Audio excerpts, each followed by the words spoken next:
شروع اللہ کا نام لے کر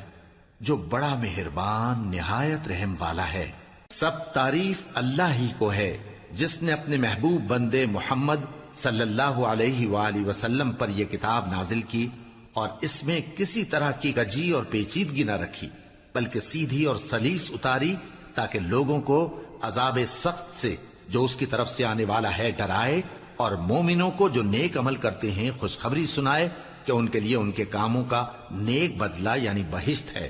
جس میں وہ ہمیشہ رہیں گے، اور ان لوگوں کو بھی ڈرائے جو کہتے ہیں کہ اللہ نے کسی کو بیٹا بنا لیا ہے۔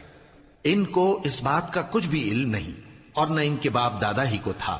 یہ بڑی سخت بات ہے جو ان کے منہ سے نکلتی ہے، اور کچھ شک نہیں کہ یہ جو کچھ کہتے ہیں محض جھوٹ ہے۔ اے پیغمبر،